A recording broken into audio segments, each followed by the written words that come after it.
Friends, old age often brings visible changes: hair turning grey, the body weakening, teeth becoming fragile, cheeks sagging, and fatigue setting in quickly.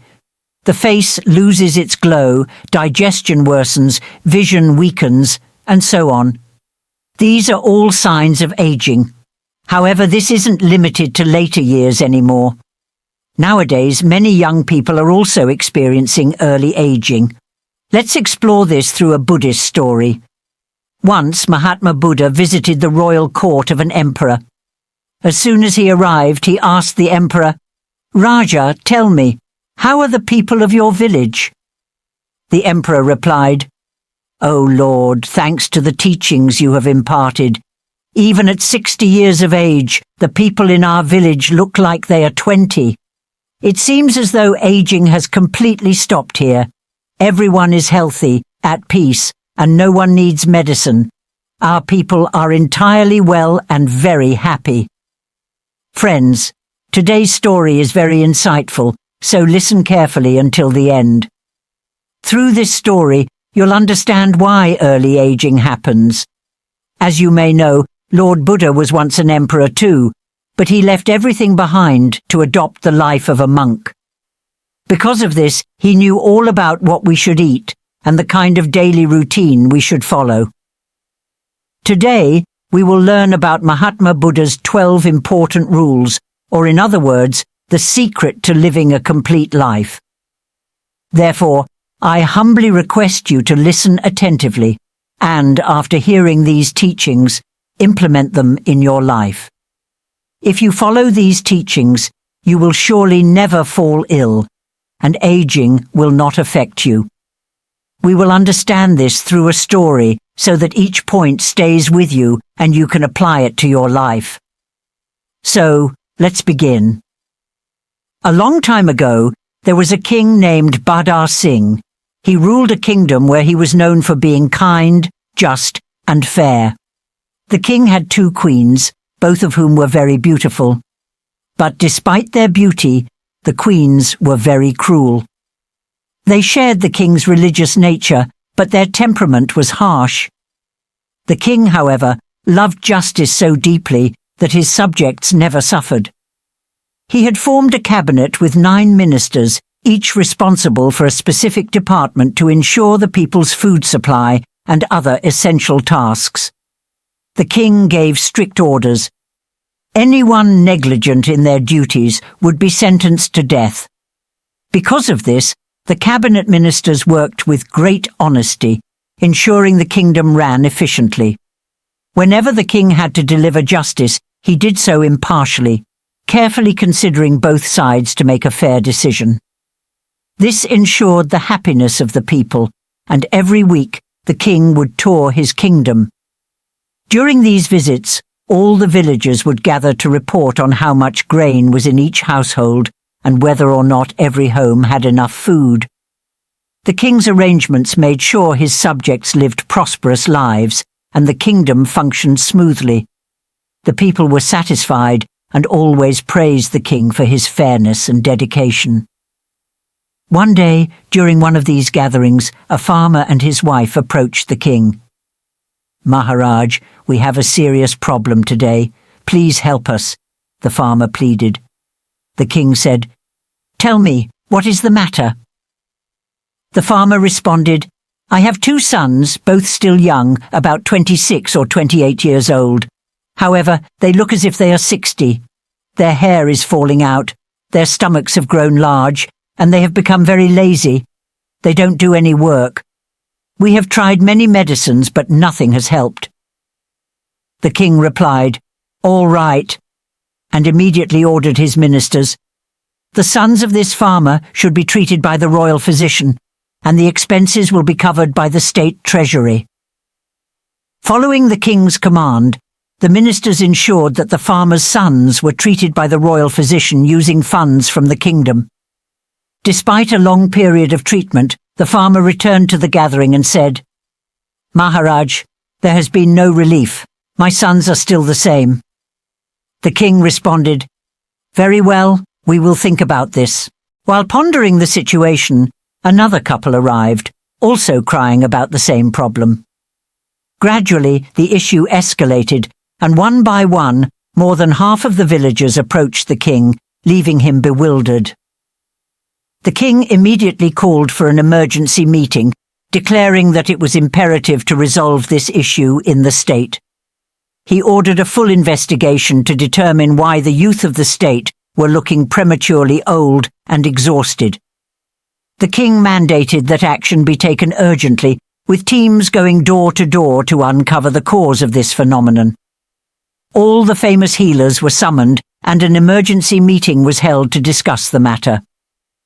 The king addressed the healers, giving them 10 days to investigate and identify the disease or underlying cause of this condition. He promised that whoever discovered the exact diagnosis would be rewarded with a kingdom. The healers and nobles got to work, going from house to house, investigating day and night for 10 days. Afterward, in a state assembly, all the royal physicians and healers gathered. The king asked each healer for their findings, but despite their efforts, none had found a solution. Then an elderly healer, around 125 to 130 years old, stood up and said, "Maharaj, based on our findings, I believe the issue lies in our lifestyle and diet. That seems to be the cause of this problem. However, we do not have a clear solution." The king was perplexed to hear this from the elderly healer. He then said, "What will be the solution to this problem? You must tell us, because we have been living in distress for a month. Our people have been worried for too long, and now even I am restless. My hair has started falling out. In my family, whether it's the queens, the princes, the princesses, or anyone else, everyone is facing this issue. After all, we are all concerned. Please tell me the solution." The healer stood up, folded his hands, and said to the king, "Please forgive us, Maharaj, but we do not have a solution. However, there is one person who does. If we summon that healer, all the issues of your kingdom will be resolved, and all illnesses will disappear forever. No one else has the solution but him." The king quickly said, "Healer, tell me. Let's not delay such an important matter. Who is this wise person? We will invite him to our kingdom." The healer replied, "Forgive me, Maharaj, but we do not know exactly where he resides. He must be preaching in some state. Send your soldiers throughout the kingdom to search for the state where Mahatma Buddha is giving his sermons. Only he has the solution to this problem, no one else." As soon as the king heard the healer's words, he ordered his most capable minister to find Mahatma Buddha as quickly as possible and bring him to the kingdom with respect and honor. "This is my strict order," he said. "Take all the necessary spies and find out where Mahatma Buddha is currently preaching. Send him our message and tell him the emperor is calling. If he does not come, inform me, and I will go to see him myself with my concerns." All the ministers immediately dispersed in all directions. After much effort, they discovered that Mahatma Buddha was giving a sermon in a distant place. The ministers travelled there, paid homage to Buddha, and said, "Lord Buddha, our king has summoned you. A great illness has fallen upon our kingdom. Will you please come with us?" Mahatma Buddha, always kind and joyful, had a single wish, that all living beings on earth should be healthy and happy. In his mind, there was no deceit, no sorrow. He wished for everyone to live joyfully. Upon hearing the minister's plea, he said, "Why don't we go immediately?" Mahatma Buddha agreed to travel to the kingdom with the ministers, and his disciples accompanied him as well. The king warmly welcomed Mahatma Buddha to the court, greeted him with respect, and invited him with great honor. The king then said to Mahatma Buddha, "Lord, our people are usually joyful and happy, but today a great burden has fallen upon them. A calamity has struck, and when it affects them, it affects us too. These are not just subjects, they are our family. Please help us solve these problems." Mahatma Buddha, impressed by the king's compassionate thoughts, smiled and said, "Why not? This is nothing. Everything will be fine. All the people have brought these problems upon themselves." The king smiled, somewhat surprised, and said, "Sir, such a big problem and you say it's nothing?" "Very well, Guru. Do whatever is necessary. Please heal our people." One of Buddha's disciples stepped forward as Buddha signaled him. The disciple then said, "O Raja, give us an open space in your kingdom where all the inhabitants can gather a place with fresh air, natural sunlight, and a golden atmosphere. Tomorrow at 4 a.m. we will begin treating the people. However, before we start, you must issue an order that all the inhabitants, including yourself, must be present at that place. A sermon will be delivered to everyone, and these teachings will continue for 12 days. During this period, all your subjects will regain their health." The king, pleased by the disciples' words, said, "In just 12 days? All right. Any expenses required will be covered by our treasury." The disciple replied, "There will be no expenses, Maharaj. You can rest assured. Just issue a strict order to your subjects that if they do not arrive by 4 a.m., they will be punished." The king implemented the order and declared, "Everyone must be there tomorrow morning." The king chose a suitable place and announced, "Tomorrow, all the people must arrive at this location. We will also attend and listen to Mahatma Buddha's teachings. We will follow everything Mahatma Buddha says, and our spies will monitor the households. Anyone who does not comply with the instructions will be punished." After declaring this, the people expressed their gratitude to the king, assuring him, "No, Maharaj, we will all be present." They then greeted Mahatma Buddha and departed as the meeting was adjourned, with Mahatma Buddha's sermon scheduled for the following day. Everyone arrived punctually at 4 a.m. to listen to Mahatma Buddha's sermon. Mahatma Buddha signaled to his disciple, who stood up and said, "Starting tomorrow, the people of the entire state must begin drinking 2 to 3 glasses of warm water at 4 a.m. after waking up. This warm water should be sipped slowly from an earthen pot. Anyone who does not follow this instruction will not find relief." This was Mahatma Buddha's first sermon. The first sermon must be followed, and the next sermon will be given tomorrow. Everyone was instructed to attend the gathering and adhere to the teachings. The next day, all the people were present on time. Mahatma Buddha asked someone from the crowd, "How many people followed the instructions?" Everyone raised their hands and responded, "We followed the instructions and today we feel much relief. Our stomachs are cleansed, our bodies feel light, and we look absolutely healthy." Mahatma Buddha then said to his disciple, "Now, for the second piece of advice. Everyone must go for a walk. How much should they walk?" "Between 2 to 3 kilometers. Children and young people should run during this walk, while those between 40 and 50 years old should walk briskly, taking 1 step per second, which is 60 steps per minute. If they can run, they should do so at a moderate pace, covering 2 to 3 kilometers according to their ability." That was the sermon for the second day. The meeting resumed the next day, and Mahatma Buddha again inquired about the previous day's activities. Everyone raised their hands in agreement. The disciple asked, "How do you feel now?" They responded, "Guru, we have no illness.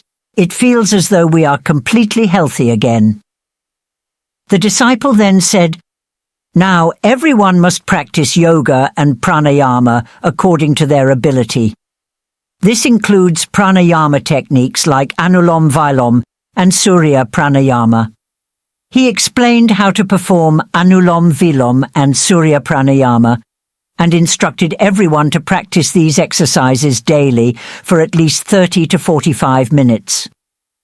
That meeting concluded, and the next day another gathering was held with all the people present. After the meeting, everyone was asked about their routine and adherence to the instructions. They all responded, "Now we feel as though there is no illness. We don't need an alarm. Our eyes automatically open at 4 a.m. He rejoiced and told Mahatma Buddha, "Lord, please stay in our kingdom. Don't leave." Mahatma Buddha smiled, maintaining his joyful attitude as always, and said, "Now that everyone knows about prana yoga, the next step is," Mahatma Buddha continued. "Now, everyone should eat 300 grams of sev. You can eat more if you like, but not less. After that, you may continue with your work." The meeting for that day concluded and was dismissed. The next day, everyone gathered again. They were asked who had felt significant relief. The response was unanimous. They had all fully recovered.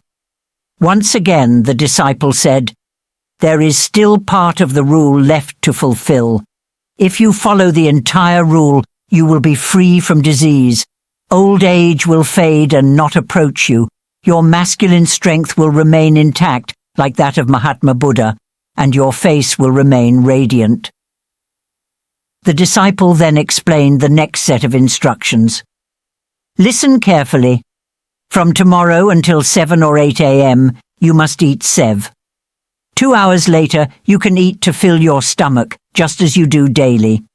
However, after eating, everyone must consume roti, which is a multigrain roti mixed with millet, corn, and chickpeas. It should not contain wheat, as wheat is not beneficial.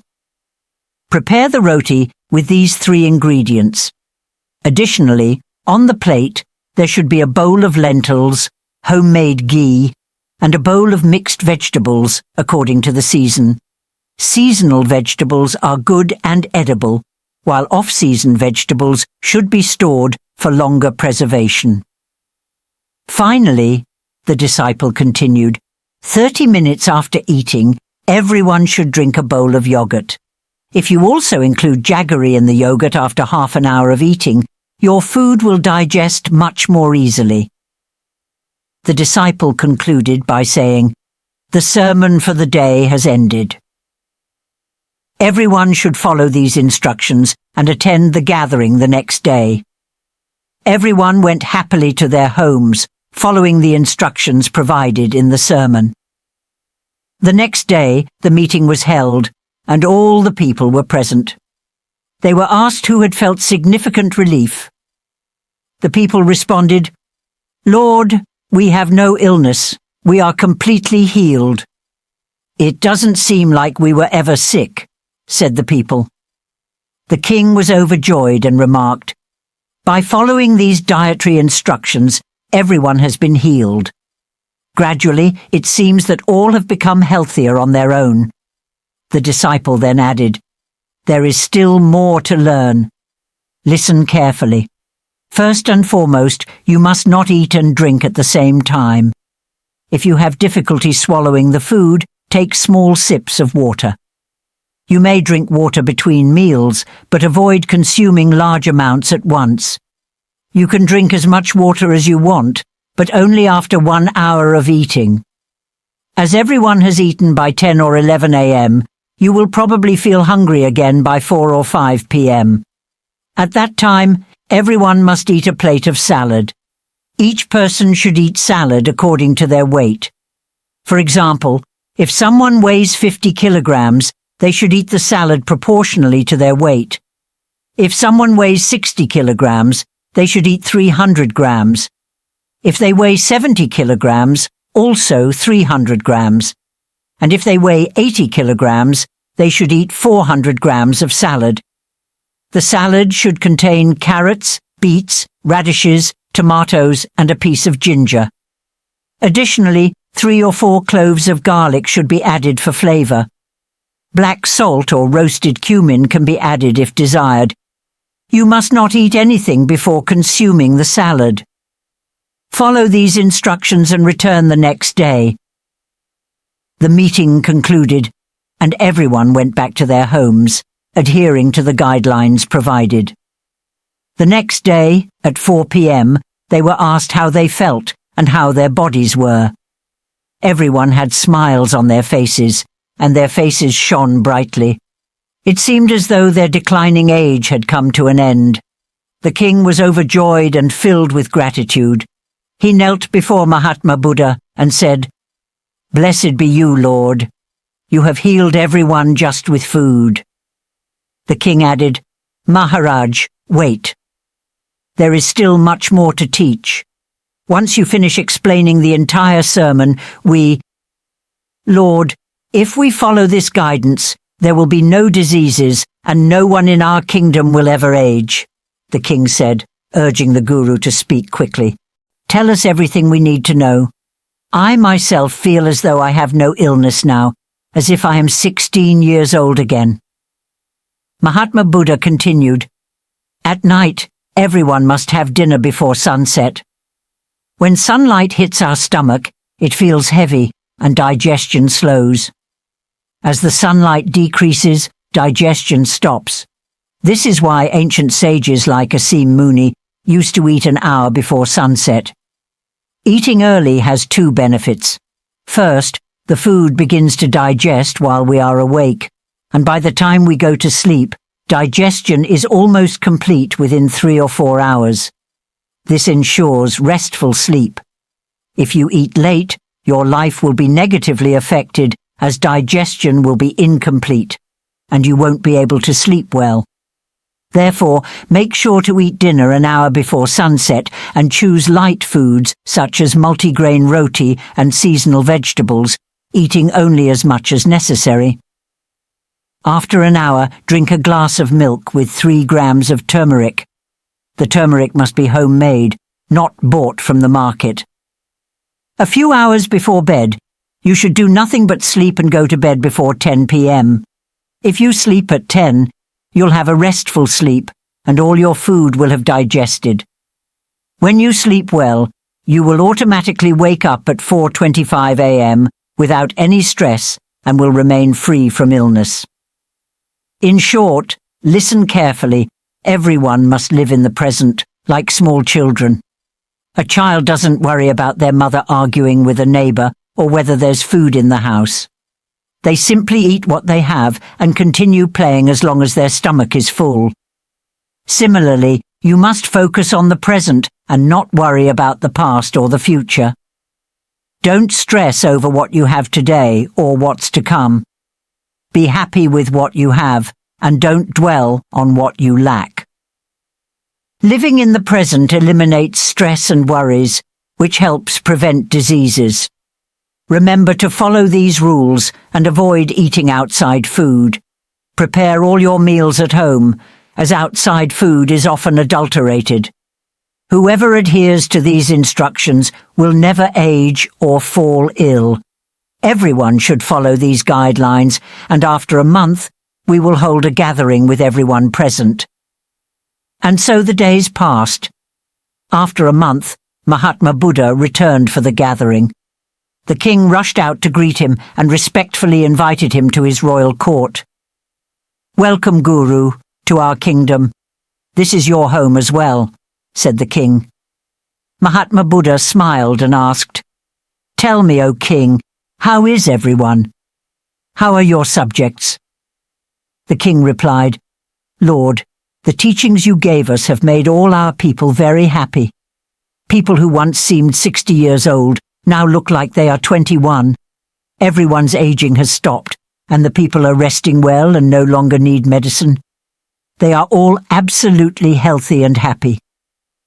"So, my dear friends," the king continued, "what did you think of Mahatma Buddha's 12 health teachings? Will you put them into practice? Leave your thoughts below in the comments section and don't forget to like this video. Share it with your friends and family and subscribe by activating notifications so you don't miss any of our upcoming teachings. Thank you for all the support I receive day after day. It encourages me to continue sharing these teachings. Your interest and participation are the reason I keep creating valuable content. I sincerely thank you for your constant support and wish you peace and